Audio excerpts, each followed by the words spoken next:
Why didn't I just stop it and start over? Because this is a thoroughly amateur production, and in the instant I realized I had started recording without having the title cards ready, I decided, as I say, in that instant to go and run with it and be thoroughly amateur. Hello, I'm Robert McKay. The channel is, of course, Whiskey for Beginners. It is, of course, a thoroughly amateur production. And this is a Whisky Basics video. Now, I've mentioned at least once, I know for sure, probably more than once, that I don't generally make videos on a Sunday, although it is now 8 minutes after midnight, therefore it's actually Monday. But because of my schedule, for me, Sunday's going to continue till I go to bed. I don't typically make videos on a Sunday, but I saw that the rotation for tonight was going to give me Smoke Wagon Small Batch. Let me bring the label up closer and the seal. It's a nice, pretty, unfortunately dark glass bottle. I don't like dark glass for the simple reason that I can't easily see the level of the whiskey. But I'm going to have me some Smoke Wagon tonight. And you can't see it, but I have a platform here. I'm going to just hold the glass steady.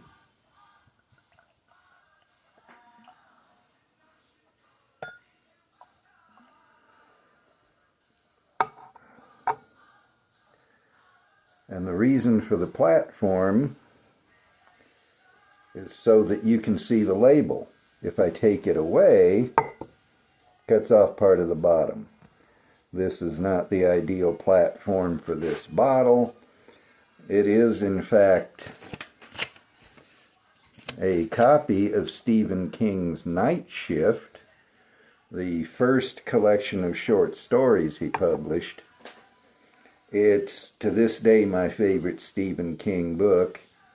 And before I say anything else, I realize that sometimes in my videos I depart from whiskey and talk about politics or business or what have you.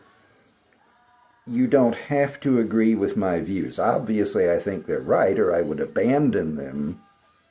I would love for you to agree with me, but feel free to do as you would in eating a fish, to eat the good parts and throw away the bones. The bones being whatever doesn't suit you in my videos. I don't try to go herring off after every rabbit that comes along, but I don't use a script. I just have the basic plan in mind, and then I wing it on the basis of that plan. This is number 20 in the Whisky Basics series, which means I'm over halfway through rebuilding it, and I'm progressing faster than I did with the original.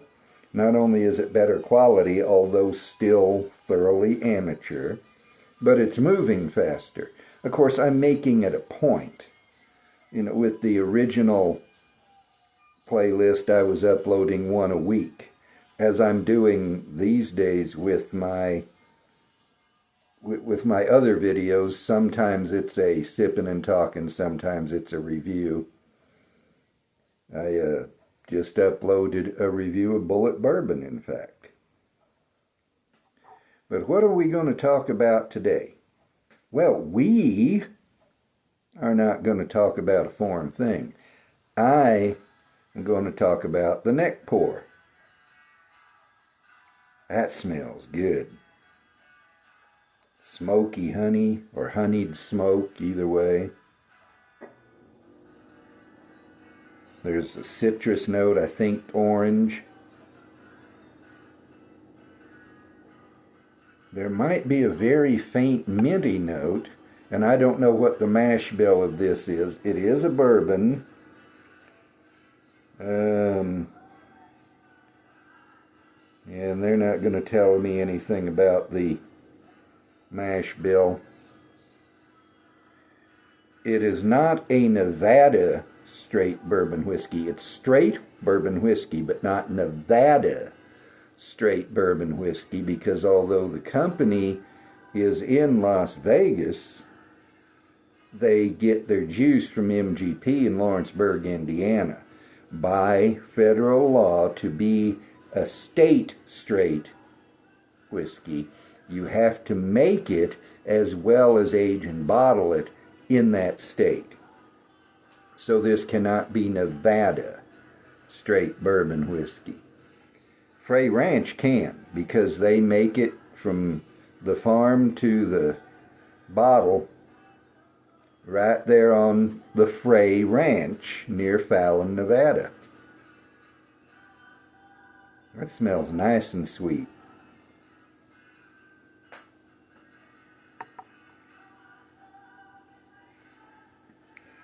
Okay, McKay, what's the bleeding neck pour? Bring this down.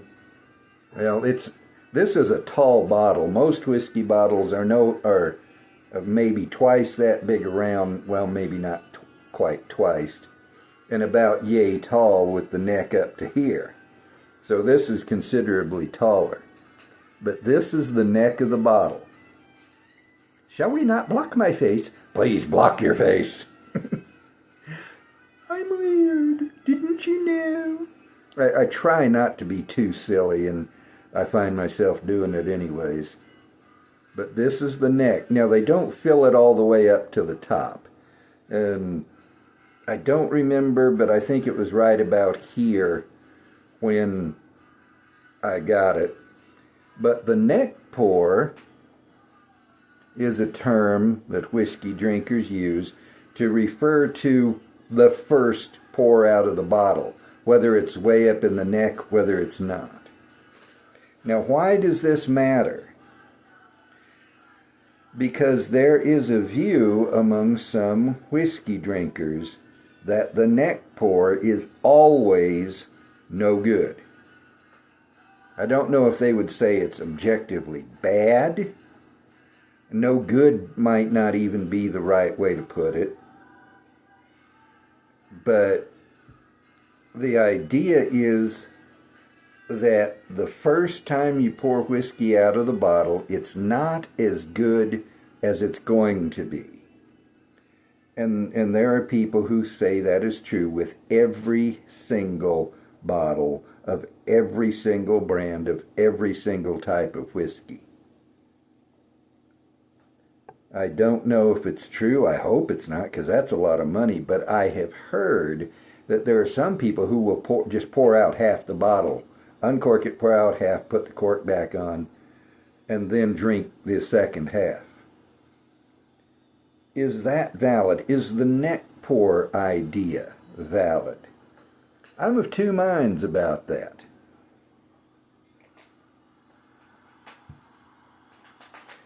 And the reason I'm of two minds is my own experience. Now, I am not an expert. Fred Minnick, I am not. I'm not a whiskey expert, nor the son of one. I am not a whiskey expert, nor anything like thereunto. That's my phrase. But I have been drinking whiskey now just over 4 years. I've learned some things. I've found out what I like, what I don't like. I've learned a little bit of history. I've learned a little bit of how to make whiskey. And my experience is that there are some bottles where the whiskey is at a certain level, whether it's high, low, whatever, it's at a certain level on that first pour. After that, it's better. There are some bottles where it's at a certain level, and after that, it's worse. Not many of those. Most whiskey that I've had starts at a certain level and stays at that level. Now, whiskey does change. Once you break the seal and pull the cork, even if you don't pour anything, it begins to change.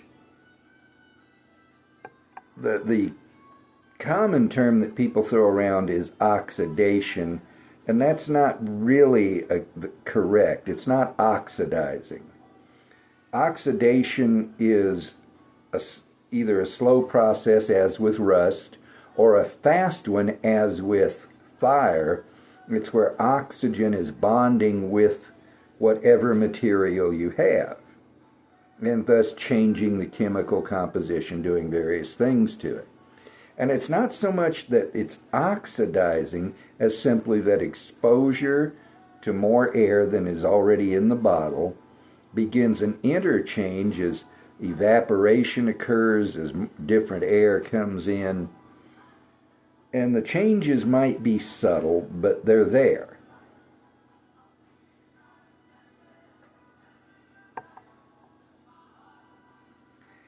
And the changes are more noticeable as time goes on. Josh and Aaron on Stuff and Whiskey do almost all blind tastings, whether it's one bottle to see what they think of it, whether it's two to see which they prefer. And they have different palates, so frequently one will prefer one glass and the other will prefer the other glass.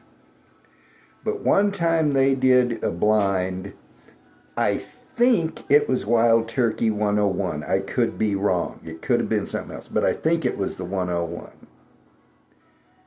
Josh, he's the one who sets up these blinds, he poured the first couple of ounces into a Boston bottle, set it aside.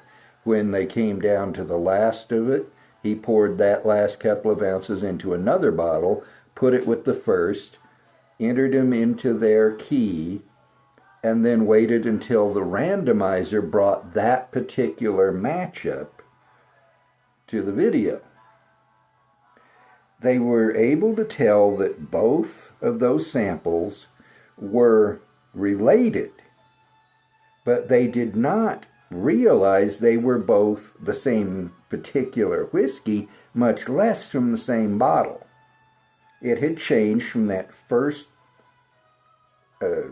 bottle, Boston bottle, to the last in the course of normal drinking. And they surely wouldn't have detected it if they were just drinking through the bottle. But by directly comparing the neck pour with the punt pour, not all whiskey bottles have a punt. There's not much need for them. Whiskey does not ferment once it goes through the still, unlike wine, which can continue fermenting in the bottle.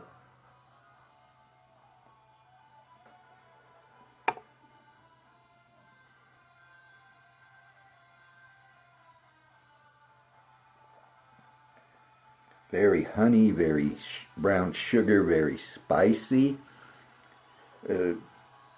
MGP, who, as I said, makes this whiskey, distills it, is famous for what it does with rye. It has a 95.5 rye mash bill, 95% rye, 5% sprouted barley for the enzymes. And it makes probably several high rye mash bills, some just to sell to whomever wants it, some contract distilled, where a distiller will say, we would like you to make us this mash bill. Most new distilleries starting out don't have the luxury of a contract distillation.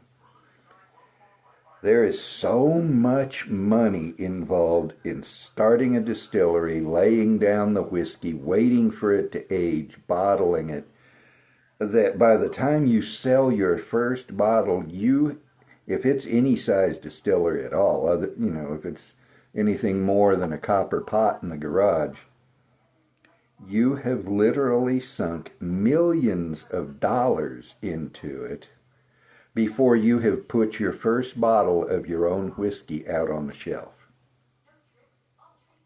which is why so many new distilleries go to MGP or some other distiller and buy their barrels and sell that at first. And that then is why once a distillery is able to begin selling its own juice, sometimes there's a pretty sharp difference between what they had been selling and what they're selling now. But anyway, the neck pour. The whiskey does change over time once you've opened it. Does that mean that the neck pour phenomenon is valid? Well, I've already told you my experience. Sometimes yes, sometimes no. Sometimes the whiskey does get better after that first glass. Usually it remains the same on my palate. Sometimes the first glass is the only glass that's even semi-good. Now, what your experience may be, I don't know, but listen to your palate. Don't let anybody else tell you either there is no neck pour or all whiskey suffers from that phenomenon. Don't listen to them. Taste the whiskey for yourself.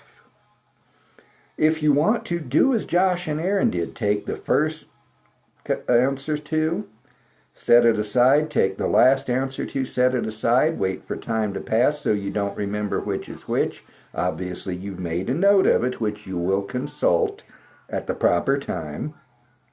And do a blind. See if there's any difference. See which, if either, is better. And then consult your note and see, did the neck pour actually occur with this bottle? There's nothing wrong with listening to the voice of experience. You're listening to me, and while my experience is not vast, 4 years, not vast. There are people who've been drinking whiskey about as long as I've been alive, and I'm 65. They have experience. There are people who know more about a single bottle of whiskey than all my whiskey knowledge put together. So no, I'm not an expert, but I do have some experience. So you're listening to me, but don't let me make up your mind for you. Make up your own mind. Whether it's the neck pour, whether it's smoke wagon small batch, whether you like or dislike whiskey. Make up your own mind. On that note, I move that. I hoist my glass. Pink Floyd sang that the lunatic is on the grass. No such word as grass. It's grass. The English, the Brits generally, and particularly the English, do not know how to speak English. But they invented, yeah, they did. Although it was more a process of development than invention. But you can develop something and then use it wrongly. You know, if you're saying grass when it's grass, or calling this the United States of America, and speaking of a woman named Jessica, and then turning theater into theater, no, you are not speaking English correctly. But what do the Brits care? I don't care what they think, and I'm sure they don't care what I think. Having babbled, I will now raise my glass, a glass. Yeah, you know, I'm a Texan, it's a glass.